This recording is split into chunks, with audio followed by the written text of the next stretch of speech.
So next जो definition है वो डेफिनेशन है मैक्सिमल लीनियरली इंडिपेंडेंट सेट की।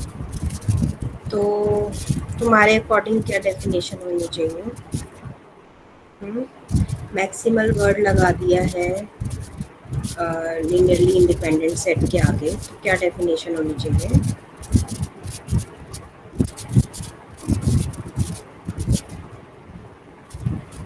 मीन्स सबसे बड़ा सेट जो कि इंडिपेंडेंट है ना?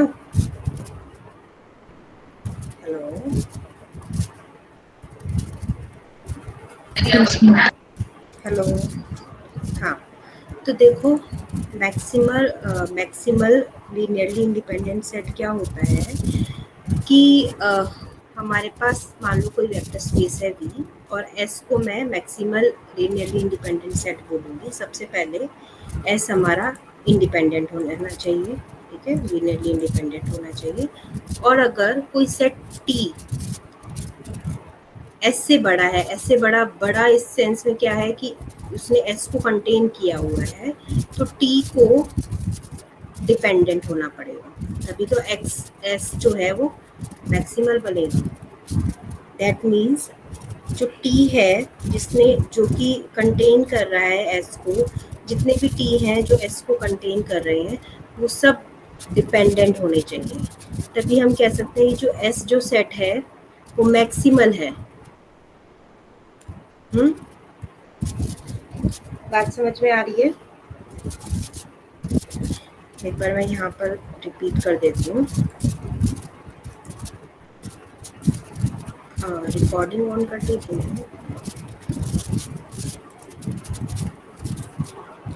देखो, अगर आपको कोई सेट चेक करने को बोला जाता है कि ये सेट चेक करो कि मैक्सिमल लीनियरली इंडिपेंडेंट है या नहीं S को, तो आपको दो चीज़ें चेक करनी है इसमें। पहली चीज़ कि S खुद Li है या नहीं, क्योंकि लीनियरली इंडिपेंडेंट लिखा है ना उसके आगे। और दूसरी चीज़ ये चेक करनी है कि अगर किसी T के अंदर ये बैठा हुआ है, ये अगर ऐसा हो रहा है T ने इसको कंटेन किया हुआ है, तो जो T है वो Li ना हो, दैट मीन्स वो Ld हो, क्योंकि T अगर Li हो गया तो इसकी मैक्सिमैलिटी चली गई ना। ये सबसे बड़ा Li सेट नहीं हुआ, ठीक है? क्लियर है मैम? बड़ा है उसके कोएफिशिएंट्स की वैल्यू बड़ी हो गई। नहीं, बड़ा वैसे वाला नहीं, बड़ा का इसमें सेंस है कि जो कंटेनमेंट की उसमें रिस्पेक्ट में है सेंस, ये कोफिशिएंट रिलेटेड नहीं है, क्योंकि आप देख सकते हो मैं किसी भी आर्बिट्री सेट के बारे में बात कर रही हूँ, ठीक है? तो मैं इस तरह से बताती हूँ आपको। रुको, जैसे अगर मुझे चेक करना है, मुझे V दिया हुआ है R2 और मुझे S दिया हुआ है ये,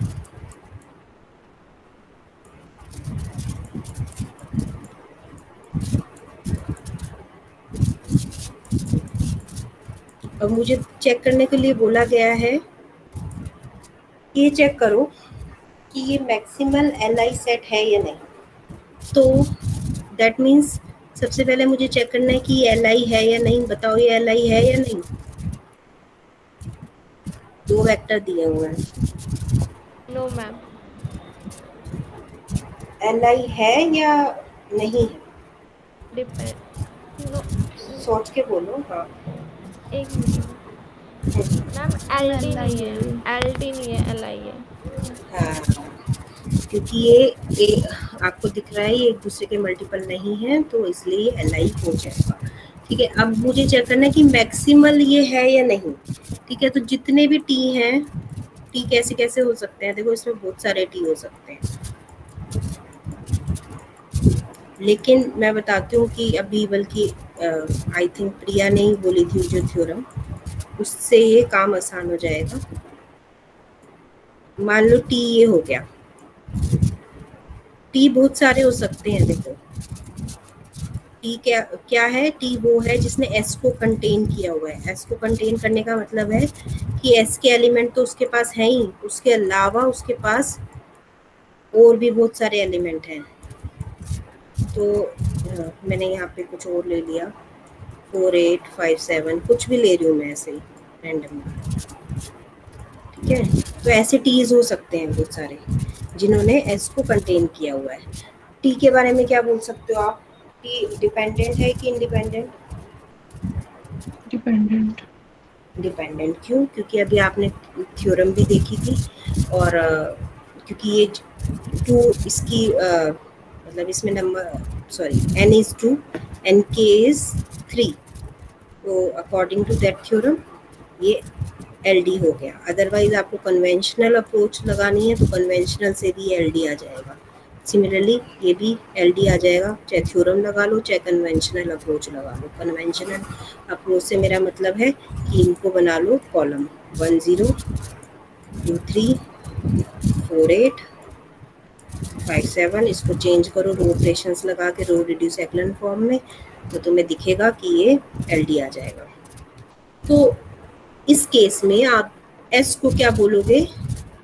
मैक्सिमल LI सेट, क्योंकि ये सबसे बड़ा LI सेट है। और ये जरूरी नहीं कि मैक्सिमल LI सेट जो है वो यूनिक हो, क्योंकि मैं अगर आपको ये दे रही हूँ S1 मैंने दिया आपको ये 1 0 0 1, तो ये भी आप सिमिलर वे से चेक कर सकते हो, ये भी मैक्सिमल LI सेट आएगा, क्योंकि जो भी टीज को कंटेन करेगा उसके पास ये 2 एलिमेंट तो होंगे, उसके अलावा कोई और एलिमेंट होगा। स्ट्रिक्टली कंटेन करेगा ना, तो कोई और एक एलिमेंट होगा, या कोई और 2 एलिमेंट होंगे, या कोई और 3 एलिमेंट होंगे। तो वो क्या करेगा टी को, क्योंकि उसके पास नंबर ऑफ एलिमेंट जो है वो 3 4 5 ये जितने भी हैं वो है, तो वो टी को LD बना देगा। तो इस अगेन यूजिंग दैट थ्योरम हमारे पास S1 जो आ जाएगा वो LI तो आएगा ही, मैक्सिमल LI सेट बन जाएगा। तो मैक्सिमल LI सेट जरूरी नहीं है कि यूनिक हो, क्योंकि हमें लगता है कि ये तो सबसे बड़ा है तो इसलिए मैक्सिमल यूनिक होगा, तो ऐसा जरूरी नहीं है, वो अलग अलग भी हो सकते हैं। फॉर एग्जांपल S भी मैक्सिमल है और S1 भी मैक्सिमल है LI सेट। ठीक है। चलो अभी अब एक और कंसेप्ट और पढ़ लेते हैं, मिनिमल स्पैनिंग सेट। तो क्या होगा ये?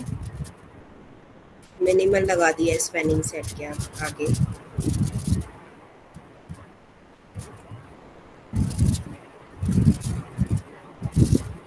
तो क्या डेफिनेशन क्या कह रही है पहले वो देख लेते हैं, फिर इसका थोड़ा सा ग्राफिकली इसको देख लेंगे। तो S contain in V set to be minimal spanning set. तो मिनिमल तो है ही, उसके अलावा स्पैनिंग है, तो स्पैनिंग की डेफिनेशन सेटिस्फाई करना चाहिए। तो एस स्पैन्स वी, तो एक कंडीशन ये है। दूसरी कंडीशन क्या है कि no proper subset of S spans V, that means S के अंदर कोई एक ऐसा सेट ना बैठा हो जो कि बी को स्पैन कर रहा हो। दैट मीन्स अगर टी एस के अंदर बैठा हुआ है तो वो स्पैन नहीं करेगा, ठीक है। जो इसमें इस तरह की सुपर सेट के लिए था, इसमें वो चीज़ सबसेट के लिए है। क्लियर है? एक बार इसको ग्राफिकली देख लेते हैं।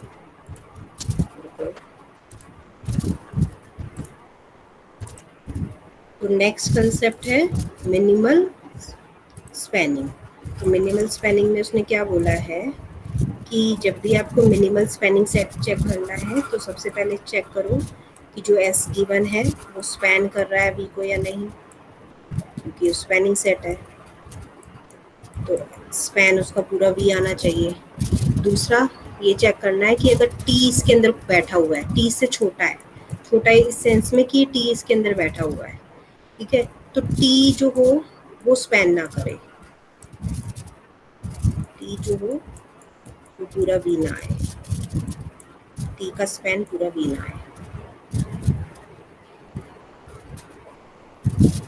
क्लियर है?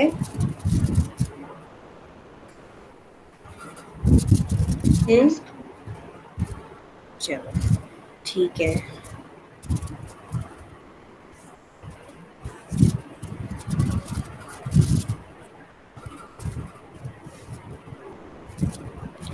तो अब क्वेश्चन करते हैं। क्वेश्चन में देखते हैं कि क्या क्या पूछा गया है, किस तरीके से ये हम प्रूव करेंगे कि मैक्सिमल है और मैक्सिमल लिनियरली इंडिपेंडेंट है या स्पैनिंग है।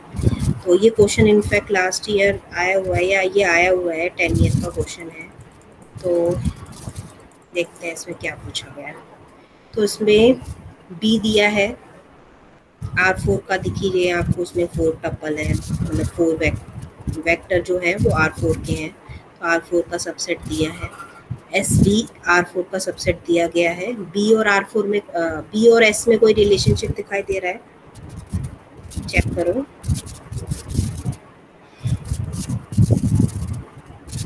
बी और एस के एलिमेंट में जो बी का एलिमेंट है वो एस के एलिमेंट में आ रहा है, लाइक सबसेट है। तो कंटेंट, हाँ, B is a subset of S, क्योंकि आपको दिख रहा है ये एलिमेंट उन्होंने जानबूझ के स्टार्टिंग में नहीं लिखा है, उसने जानबूझ के एंड में लिख दिया है। ठीक है, थोड़ा सा ताकि बच्चे खुद से देखें कि क्या बन रहा है, और यहाँ पर इसको ऐसे लिख दिया है। लेकिन आपको पता है कि सेट में ऑर्डरिंग तो मैटर नहीं करती है। ठीक है, सेट में ऑर्डर नहीं मैटर करता, कहीं पे भी लिखा हो। तो बी के एस के पास 2 एक्स्ट्रा एलिमेंट हैं, ये और ये। ठीक है, और एक चीज़ मुझे पता चल गई कि जो बी है वो एस के अंदर स्ट्रिक्टली कंटेन्ड है। ठीक है, अब बोला गया है, फर्स्ट पार्ट में बोला गया show that B is maximal linearly independent subset of S. S का जो है, एस का बोला गया है। ठीक है, एस का लिनियरली मैक्सिमल लिनियरली इंडिपेंडेंट है। ठीक है, तो बताओ क्या करेंगे सबसे पहले? फर्स्ट स्टेप क्या होगा? फर्स्ट स्टेप होगा ये दिखाएं कि बी जो है वो एल आई है।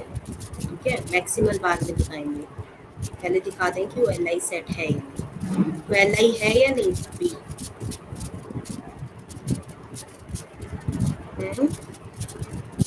दो एलिमेंट है बी के पास, फटाफट बताओ कौन सी ट्रिक लगेगी।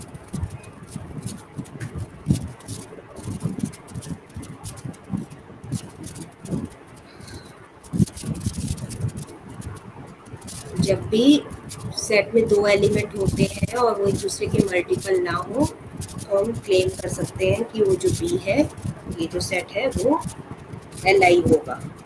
तो सेम रीजन लिखा है मैंने, B is L I because neither of the vector in B is a multiple of other. ठीक है, क्लियर है ये रीजन? अदरवाइज आप कन्वेंशनली प्रूव करना है तो वो भी आप कर सकते हो, बस वो टाइम कंज्यूमिंग होगा।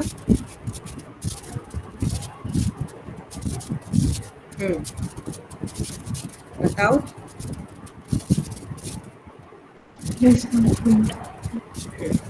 ठीक है, सो नेक्स्ट क्या शो करना है कि जो बी है वो मैक्सिमल है। ठीक है, मैक्सिमल एल आई सेट है एस का। ठीक है, तो दैट मीन्स इसके जितने भी सुपर सेट बन रहे हैं वो सारे क्या होंगे? एस के अंदर इसके जितने भी सुपर सेट बन रहे हैं वो क्या दिखाने पड़ेंगे हमें? डिपेंडेंट। सॉरी।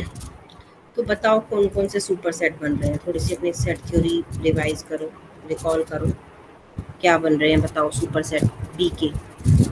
उनको नाम दे दो कुछ कुछ। मैंने क्या नाम दिया हुआ है देखती हूँ। हाँ, मैंने उनको नाम दिया T1 T2 ऐसे करके नाम दे दिया।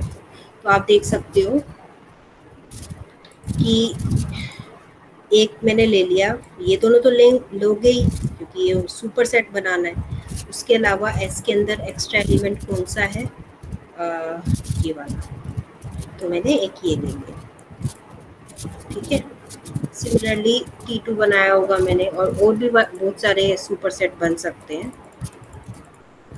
ठीक है, इसके अलावा कुछ और बन रहा है एस के अंदर सुपर सेट इसका?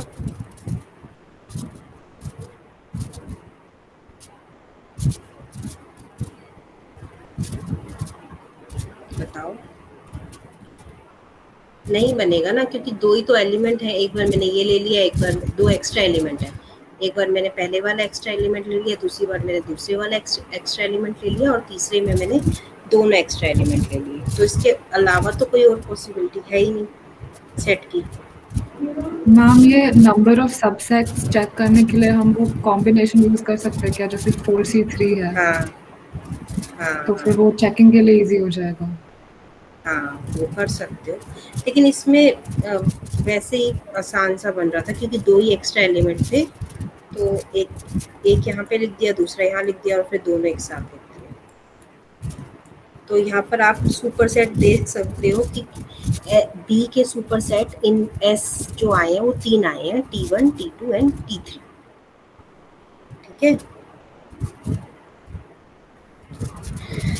अब क्या दिखाना है कि ये तीनों जो होंगे, क्योंकि मैक्सिमल दिखाना है, ये सबसे बड़ा Li सेट है। तो ये जो तीनों सुपर सेट आए हैं इसके, तो हमें दिखाने पड़ेंगे क्या, वो डिपेंडेंट दिखाने हैं। तो कोई टेक्निक लग रही है तो टेक्निक लगा दो, अदरवाइज यहाँ पर आई थिंक टेक्निक नहीं लग रही थी, तो मैंने T1 के लिए स्टार्ट किया।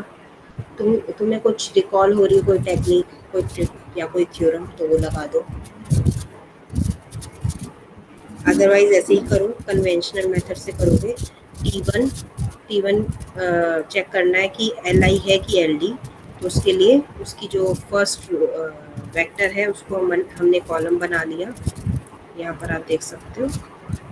सेकंड वेक्टर को भी हमने कॉलम बना लिया, और थर्ड वेक्टर। उसके बाद हमने लगाए ऑपरेशंस, और एक बार चेक करो, मुझे बताओ ऐसा आ रहा है मैट्रिक्स?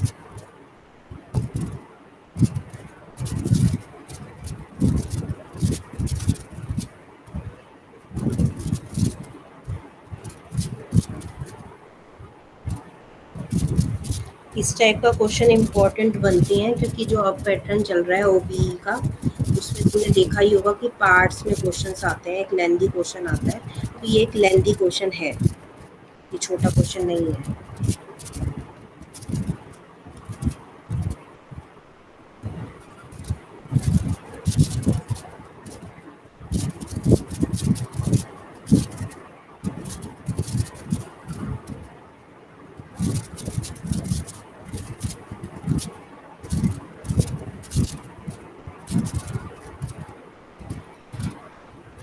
कर रहे हो, मुझे बताओ क्या हुआ, थक गए क्या? मैम कर रहे हैं।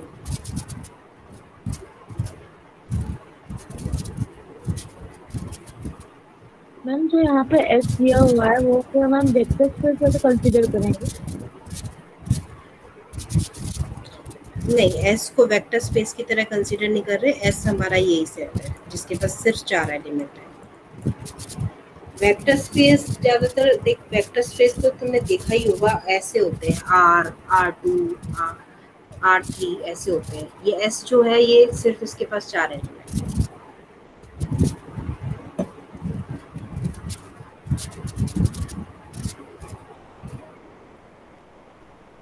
इनफैक्ट एस नहीं बना रहा वेक्टर स्पेस, क्योंकि वेक्टर स्पेस बनाने के लिए इन दोनों का सम भी उसी के अंदर आना चाहिए। इन दोनों का सम करेगी तो कुछ और ही आ रहा है, एस के अंदर नहीं आ रहा।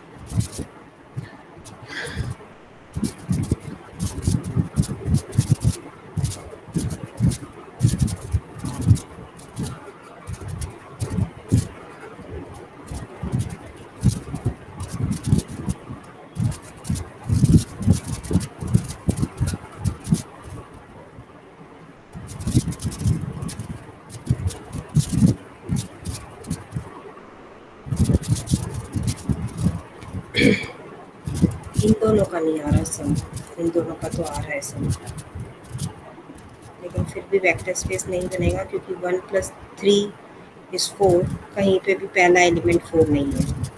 तो इन दोनों का सम नहीं आ रहा। चलो कोई नहीं, उस डायरेक्शन में मत जाओ। मेरे को ये बताओ कि ये तुम्हारा ऐसा सेट आ रहा है, ये कैलकुलेशन मेरी ठीक है या चेक करो।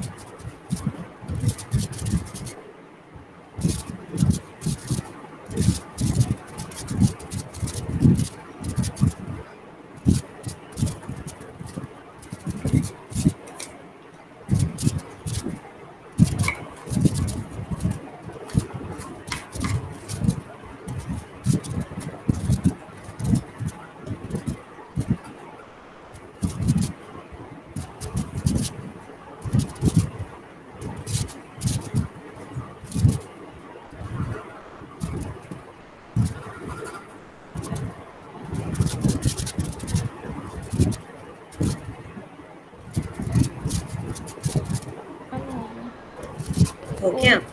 हाँ, देखो तुमने देखा होगा कि फर्स्ट रो और फर्स्ट कॉलम और सेकंड कॉलम में पाइवट एलिमेंट है, थर्ड में नहीं आ रहा। नहीं है ना, तो एल डी हो गया। सिमिलरली इनफैक्ट हम पेपर में भी लिख सकते हो। सिमिलरली हम T2 और T3 के लिए भी इस तरीके से चेक कर सकते हैं कि वो एल डी आ जाए। अदरवाइज स्पेस छोड़ देना, जब तुम्हारा बाकी पेपर हो जाए तो इस फिर ये T2 और T3 चेक करना, क्योंकि ये काफ़ी लेंदी क्वेश्चन हो जाएगा, तो इसमें टाइम लगेगा। ठीक है, मैंने यहाँ पे ये T2 T3 करके दिखाना होगा। हाँ, मैं ये कह रही हूँ कि टाइम पे डिपेंड करता है। T2 और T3 के लिए भी लिख सकते हो, जैसे मैंने लिख दिया है, लेकिन स्पेस छोड़ सकते हो उसके लिए, और अगर टाइम बच रहा हो तो इसके लिए भी करके दिखा दो, T2 के लिए भी और T3 के लिए, कि मार्क्स हो सकते हैं। उन्होंने सबके लिए रखे होंगे मार्क्स कुछ ना कुछ। ठीक है, तो कितना हो गया? अभी हमने कितना किया है? फर्स्ट पार्ट किया है। अब इसने बोल दिया, और ये क्वेश्चन इसलिए भी इम्पोर्टेंट बनता है क्योंकि ये ज़्यादातर कंसेप्ट को रिकॉल करा रहा है। इसमें इंडिपेंडेंस आ गया, इसमें डायमेंशन आ गया, इसमें स्पैनिंग आ गया, तो इसलिए इम्पोर्टेंट बन जाता है क्वेश्चन। तो पार्ट बी क्या कह रहा है? कैलकुलेट डायमेंशन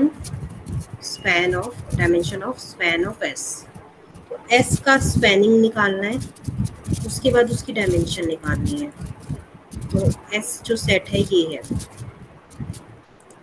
है ना, तो एस का स्पैनिंग सेट निकाल लोगे। कैसे निकालते हैं स्पैनिंग सेट? इसके जितने भी वेक्टर हैं उनको रो वाइज लिख दो। हाँ, उसको सिंप्लीफाई करो, रो ऑपरेशन से करो, यहाँ तक पहुँचो, दिखाती हूँ कहाँ तक पहुँचना है, यहाँ तक पहुँचो, फिर डायमेंशन की बात करते हैं।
हो गया? ये आया आपका भी ऐसा ही कुछ? क्योंकि ये रिड्यूस रो एक्लन फॉर्म है तो ऐसा ही आएगा, ये यूनिक होती है।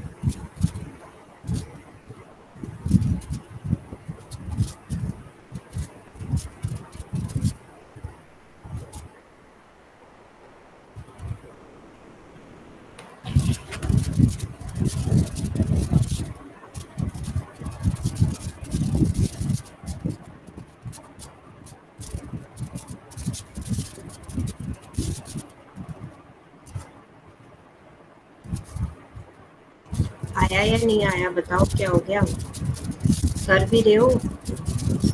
हम कर रहे हैं। ठीक है।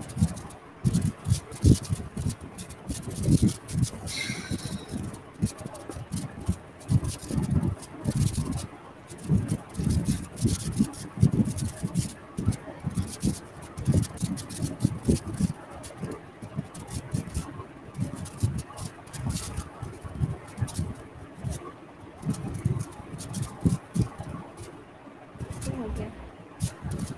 या तो यहाँ तक आ गया हमारा, ठीक है। दैट मीन्स जो स्पैन है, एस का जो स्पैन है वो बेसिकली इक्वल है स्पैन ऑफ 1 0 -3/5 कॉमा 2/5, मतलब ये वाला वेक्टर और ये वाला वेक्टर इन दोनों के स्पैनिंग सेट के इक्वल है। तो इस तरीके से लिखो, ऐसे लिखो या ऐसे लिख दो, वो बात सेम है। कि पहले मुझे पता है मैं ऐसे लिखवाती हूँ, ऐसे लिखती थी, लेकिन बात सेम है, ए और बी वेरी कर रहे हैं, ठीक है।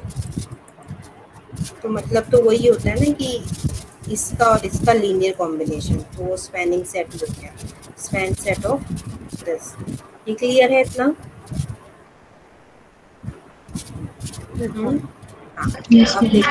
अब देखो इसकी निकालनी है डायमेंशन। तो डायमेंशन के लिए मैं तुम्हें बताती हूँ क्या सोचना पड़ेगा, किस तरीके से सोचना पड़ेगा। कि सबसे पहले एक बार कंसेप्ट को रिकॉल कर लेते हैं। डायमेंशन किसी भी सेट के निकालने के लिए मुझे काम करना पड़ता है बेसिस पे। बेसिस को रिकॉल कर लेते हैं। बेसिस क्या होता था? एक ऐसा सेट जो बी को स्पैन कर रहा हो, दैट मीन्स ये आ रहा हो और खुद एल आई हो, ये होता था। फिर हम देखते थे कि बी के अंदर कितने एलिमेंट है और वो डायमेंशन बन जाती थी, ठीक है। क्लियर है ये? डायमेंशन कैसे निकालते थे कि बी जो होना चाहिए, बी वो बी, साउंड एक जैसा कर रहा है, बी जो है वो स्पैन कर रहा हो जिस बी को, ठीक है, और बी जो वो एल आई हो, ठीक है। तो बेसिस बन जाता है, आपको पता है स्पैनिंग सेट होना चाहिए और एल आई सेट होना चाहिए, तो बेसिस बन जाता है। Number of element in that basis is equals to dimension of B. ये क्लियर है? मैम ये लेंथी क्वेश्चन है मैम, लाइक मार्क्स ज़्यादा के आएंगे मैम, मार्किंग स्कीम से ज़्यादा होगी ना मैम? ये क्वेश्चन बहुत ज़्यादा लेंथी है, लाइक मार्किंग स्कीम इससे लेंथी ज़्यादा तो है, लेकिन अभी हाँ मार्क्स तो इसके ज़्यादा होंगे। हालांकि ये पहले तो कम मार्क्स में आया हुआ है। तो जब उस टाइम पे जो पैटर्न था वो ये ओबी वाला नहीं था, लेकिन अभी के हिसाब से ये काफ़ी सही क्वेश्चन बनता है। उस टाइम बल्कि कम मार्क्स में आया, और इसीलिए उस टाइम पे जब मैं यही सजेस्ट करती थी कि तुम ये चीज़ लिख दो, सिमिलरली वाला चीज़। मतलब इन दोनों को चेक मत करो। लेकिन क्योंकि अभी तुम्हारा ओबी है और ये हो सकता है 15 मार्क्स का है या 18 मार्क्स का है, मतलब 12 से ज़्यादा मार्क्स का ही आएगा, तो इसलिए फिर आपको T2 और T3 को चेक करना पड़ेगा। हाँ, उस टाइम पे क्या होता था, ये 5 मार्क्स का ही आता था, 5 या जितने का भी, देख कर बताऊँगी, लेकिन कम मार्क्स का आता था जब वो भी नहीं था। तो ये चीज़ समझ में आई, पहले बताओ। ये चीज़ तो हमने, यही चीज़ हम करते आए हैं। हाँ देखो, इसमें मैंने ये बोला है, मैं इसको दोबारा से राइट करती हूँ। इसमें मैंने बोला है कि हमें डायमेंशन कैसे निकालना सीखा। डायमेंशन निकालने के लिए हमने ये चीज़ सीखी कि अगर हमारे पास कोई बेसिस है, बेसिस का मतलब क्या है कि वो स्पैन कर रहा है बी को और वो LI सेट है। डायमेंशन हम कैसे निकालते हैं, number of element in that set, ये सीखा हमने अभी तक। हमने स्टार्टिंग में बेसिस शो करना सीखा, फिर हमने देखा कि बेसिस में कितने एलिमेंट हैं, बेसिस में इतने एलिमेंट हैं, इसलिए वो डायमेंशन बन गया। क्लियर है? यस। अब इसमें हमें डायमेंशन पूछी गई है इस क्वेश्चन में। किस सेट की डायमेंशन पूछी गई है या किस स्पेस की डायमेंशन पूछी गई है, स्पैन ऑफ S की, ठीक है, इसकी पूछी गई है। अब देखो इसको कैसे मैं बता रही हूँ। स्पैन ऑफ S की डायमेंशन इसकी पूछी गई है, इसको मैंने नाम दे दिया W। दैट मीन्स W की डायमेंशन पूछी गई है। W है क्या, W है स्पैन ऑफ दिस, ठीक है। तो ये अगर मैं सिर्फ इस वाले सेट को देखूँ, मतलब जिसमें ये दोनों एलिमेंट हैं, ये सेट LI है कि LD है?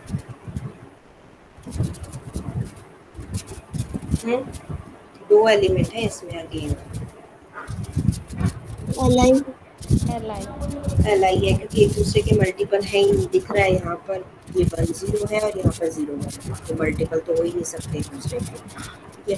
तो ये LI सेट है। सिंस ये LI सेट है और ये स्पैन कर ही रहा है बेसिकली W को, W क्या है, स्पैन ऑफ S, ठीक है। तो मैं ये कह सकती हूँ कि dimension of W is equals to number of element in this set. Number of element in this set is क्या है, कितने एलिमेंट है, तो और W है क्या, W क्या है, स्पैन ऑफ S, ठीक है। क्लियर है?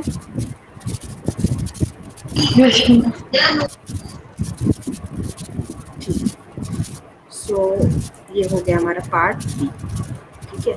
अब आगे चलते हैं, पार्ट C करते हैं।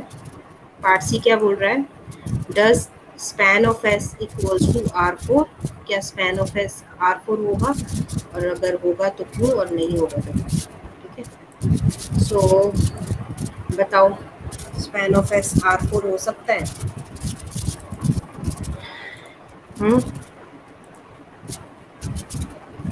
देखो अगर, हाँ, अगर स्पैन ऑफ S R4 हो गया तो डायमेंशन भी इक्वल हो जाएंगी। Dimension of span of S equals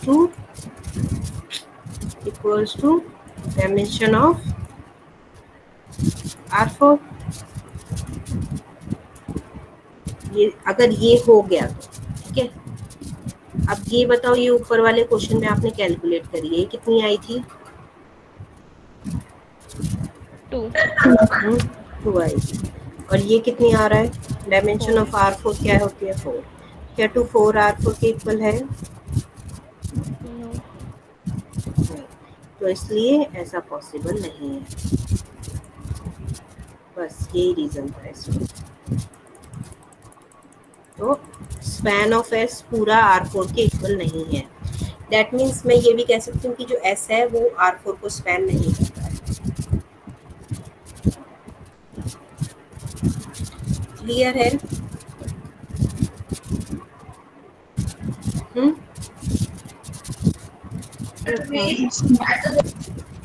चलो ये वाला डायमेंशन वाला कल से स्टार्ट करते हैं, हालांकि कम है लेकिन और टाइम भी हमारे पास है, लेकिन ये फिर एक नया ही कंसेप्ट हो जाएगा। आज हमने काफ़ी सारे कंसेप्ट कर लिए हैं तो आज के लिए इनफ है।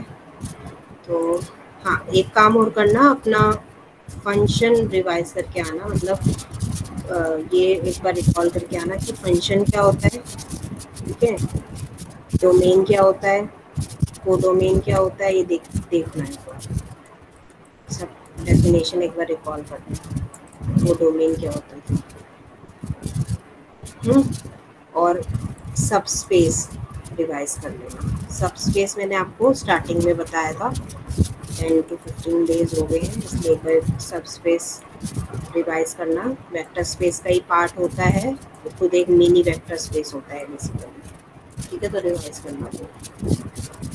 चलो अटेंडेंस देखते हैं। कल भी क्लास है।